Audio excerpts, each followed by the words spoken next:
stars, not seeing planets, but seeing a giant cloud stretching across space. A cloud so enormous that it could be larger than our entire solar system, sometimes even hundreds of light years across. It looks peaceful, but inside it, stars are being born. Other stars are dying. And some of the most violent explosions in the universe are happening right now. This is a nebula. The word nebula comes from a Latin word meaning cloud, and that's exactly what it is. A nebula is a giant cloud of gas and dust floating through space. But don't imagine the fluffy clouds you see on Earth. These clouds are incredibly thin. In fact, even if you were inside one, you probably wouldn't notice it. The gas is spread so far apart that it is much emptier than the best vacuum chambers we can create on Earth. So why do they look so bright in telescope images? Because they are unimaginably huge. Even though each cubic centimeter contains only a few atoms, the cloud stretches across trillions of kilometers. When you add up all that gas over such an enormous distance, it becomes visible.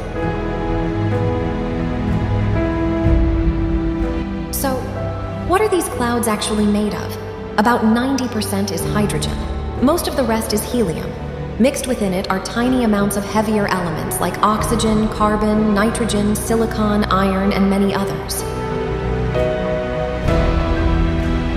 These heavier elements exist because earlier generations of stars created them through nuclear fusion. When those stars died, they scattered these elements back into space, in a way. Every nebula carries the recycled material of ancient stars, and those same materials can later become new stars, new planets, and maybe even life. But where do nebulae come from? There isn't just one answer. Some form when giant stars explode as supernovae.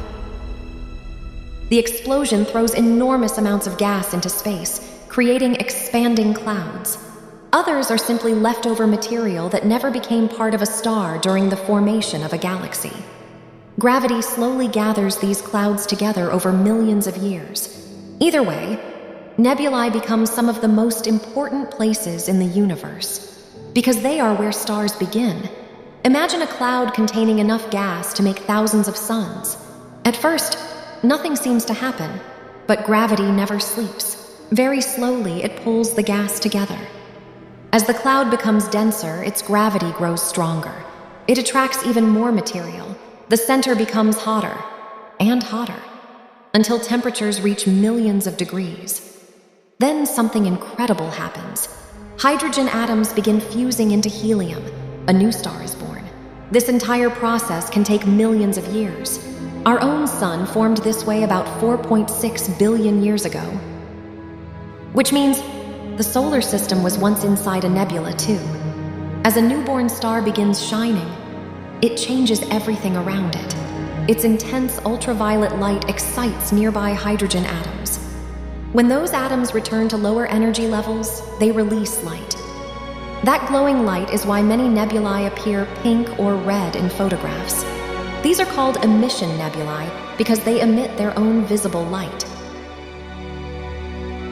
One famous example is the Orion Nebula, where thousands of young stars are forming right now. Not every nebula glows. Some simply reflect the light of nearby stars. Just like the moon reflects sunlight, these are called reflection nebulae. Because shorter wavelengths of light, especially blue, scatter more efficiently from tiny dust particles, reflection nebulae often appear blue.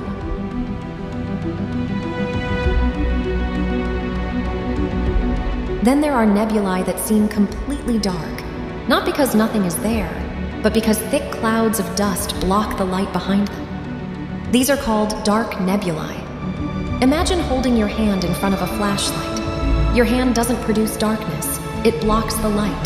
Dark nebulae work in exactly the same way. One of the most famous examples is the Horsehead Nebula. Eventually, stars don't live forever.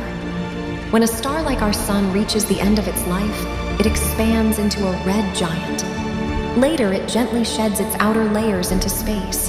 The hot core left behind lights up those expanding shells of gas. This creates one of the most beautiful objects in astronomy, a planetary nebula. Despite the name, planetary nebulae have absolutely nothing to do with planets. The name exists because early telescopes made them appear as tiny round disks that reminded astronomers of planets.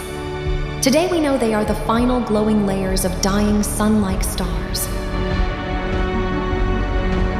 But the biggest stars have a much more dramatic ending. When they run out of fuel, their cores collapse in seconds.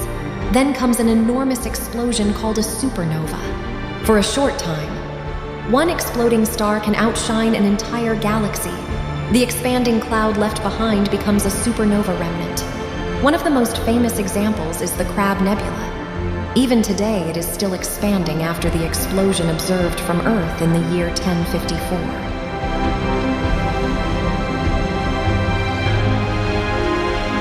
You might wonder, if nebulae are so common, why can't we see them with our own eyes? The answer is simple.